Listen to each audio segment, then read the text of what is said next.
Ottawa prévoit des surplus de 45 milliards de dollars sur 4 ans, en incluant les provisions. De toute évidence, le gouvernement fédéral a beaucoup de marge de manœuvre alors que les provinces ont du mal à boucler leur budget.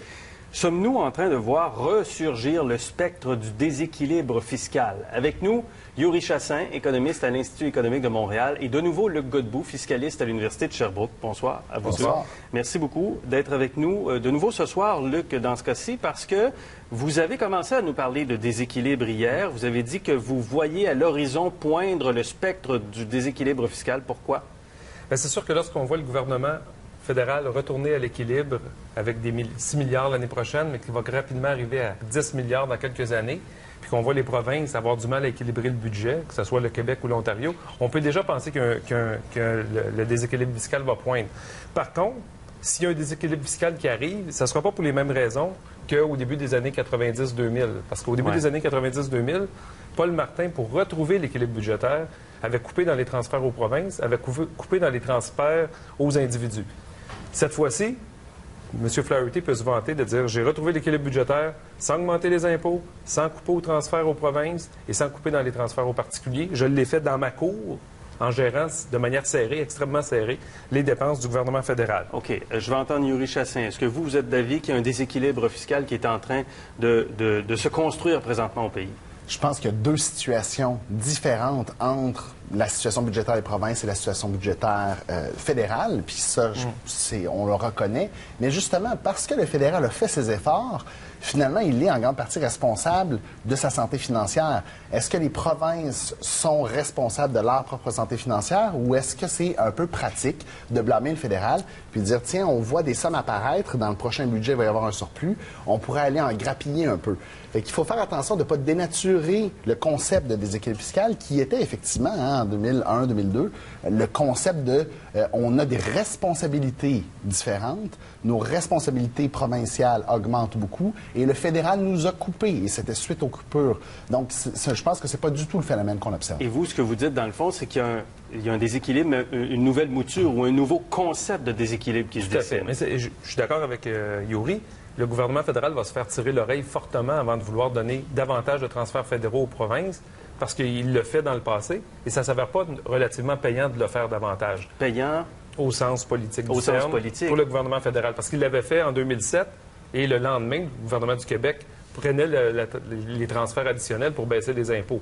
Donc, ça a un peu choqué les gens à Ottawa. Ouais. Là, je pense qu'avant de bonifier... Mais est-ce que le fédéral, par exemple, pourrait baisser les impôts et transférer, entre guillemets, des points fiscaux vers les provinces pour leur donner plus de marge de manœuvre?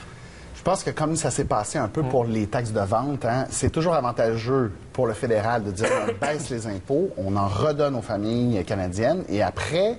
on laisse la marge de manœuvre si les provinces veulent augmenter les leurs.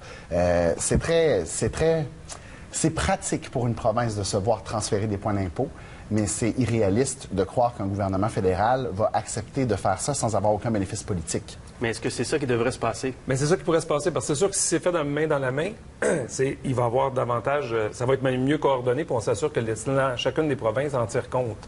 Il faut revenir par contre sur l'idée du déséquilibre fiscal. Il y a plusieurs études qui le montrent que les provinces vont avoir du mal à retrouver l'équilibre budgétaire. Donc, nous, on l'avait fait pour le Québec récemment, mais le Bureau parlementaire du budget à Ottawa le fait pour le gouvernement fédéral, montre des surplus à l'horizon, et pour les provinces, montre des déficits à l'horizon. Alors, le Bureau parlementaire du budget, en 2013, disait le fédéral aurait les moyens de baisser ses impôts ou d'augmenter ses dépenses sans avoir d'effet sur la dette dans 25 ans, dans 50 ans, dans 75 ans. Mais ils regardent du côté des provinces et disent, eux, ils vont devoir augmenter les impôts ou couper dans leurs dépenses pour maintenir leur dette inchangée dans 25 ans, dans 50 ans, dans 75 ans. Et donc, ça confirme qu'il y a un déséquilibre fiscal. Donc, le directeur fait un constat. Il dit pas en même temps qu'il faut tout à coup changer la fiscalité au Canada ou changer certains pouvoirs ou demander au fédéral d'en prendre plus dans sa cour. J'ai l'impression, en fait, qu'il y a une relative... dans les projections, il y a dans le fond une attente ou une prémisse que nécessairement, les dépenses des provinces vont exploser. Et c'est là où je suis peut-être un peu plus prudent. C'est vrai qu'il y a des responsabilités, notamment la santé, avec un défi démographique au Québec, où on voit arriver des dépenses plus importantes. Mais quant à moi, et je reviens un peu sur une réflexion peut-être plus de fond, mais quant à moi, il y a donc un défi de productivité dans le service public. Et dans la livraison des services publics, si on augmente suffisamment la productivité, on n'aura pas nécessairement de coûts additionnels. Et il faut bien comprendre qu'il n'y a pas d'obligation du gouvernement d'assurer une augmentation plus grande à chaque année, d'injecter davantage de fonds. On peut essayer de trouver qu'est-ce qui est prioritaire, on peut essayer de trouver qu'est-ce qu'on veut financer et peut-être qu'il y a d'autres choses qu'on veut moins financer. Ça, c'est un beau discours, mais 45 du budget du Québec et de l'Ontario dans les provinces, c'est la santé, puis ça augmente de 5-6 par année. C'est incompréhensible jusqu'à un certain point. Je ne pense pas. En fait, on fait le choix, par exemple, de financer la santé par l'assurance maladie. On fait aussi le choix de livrer les services. Il y a très peu d'établissements de santé privés, à part les GMF, d'établissements de santé privés au Québec. Donc, on fait le choix non seulement de financer la santé, mais d'être aussi les fournisseurs du service. Ça, c'est quelque chose qui n'existe pas nécessairement partout ailleurs. Au contraire, il y a tout le temps une mixité dans les systèmes de santé en Europe, dans les pays développés. Donc, on a fait un choix qui nous coûte cher, plus cher qu'ailleurs, plus en pourcentage du PIB notamment. Et à un moment donné, il y a peut-être là une façon de compresser finalement le budget de la santé. Donc, c'est aux provinces de faire leur ménage. Mais moi, je vous dis, si on veut avoir le cœur net à l'égard du déséquilibre fiscal, il faut retourner au rapport du vérificateur général de l'automne 2012. Il demande au gouvernement fédéral, il dit, assurez-vous qu'il y a une viabilité à long terme au Canada. Il dit, faites vos projections à long terme pour le gouvernement fédéral à chacune des années, mais périodiquement, faites-le aussi en incluant les autres ordres de gouvernement. Parce qu'en bout de piste, qu'est-ce qui compte? C'est la viabilité financière du Canada et non pas la viabilité financière du fédéral.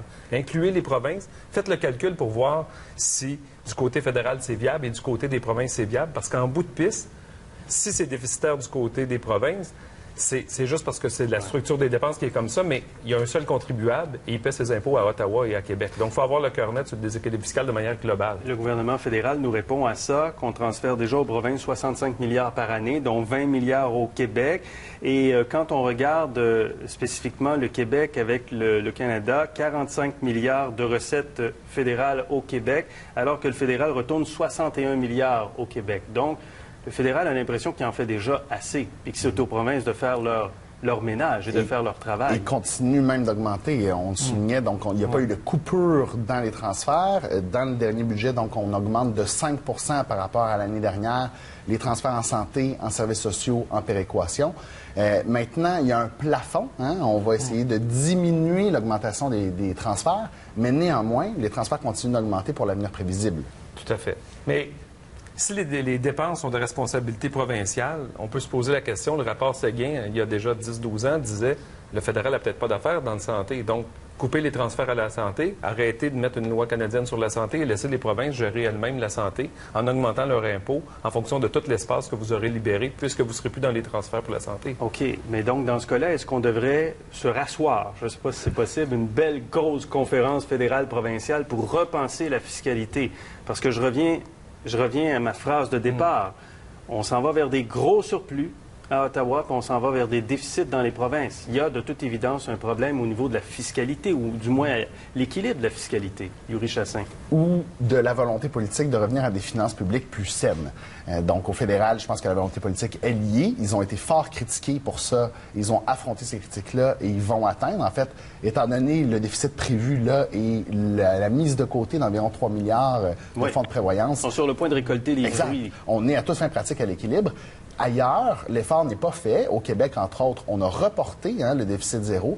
Donc, et on a de la difficulté à s'en sortir du déficit. Je pense qu'elle est là, dans le fond. L'enjeu, la discussion, elle est là. Le Godbout en terminant. Avant de s'asseoir dans une grande table avec le fédéral et les provinces, que le fédéral fasse ce que le vérificateur général lui demande. Faites l'exercice pour vous, mais faites l'exercice pour l'ensemble des provinces pour voir si les finances publiques des provinces sont soutenables. Si elles ne le sont pas, ça va déjà paver la voie à une grande table pour discuter de comment on finance tout ça à long terme. Et sortons des ornières politiques partisanes et ayons une bonne foi dans ces discussions. Merci beaucoup, Luc Godbout, Yuri Chassin. Merci bien.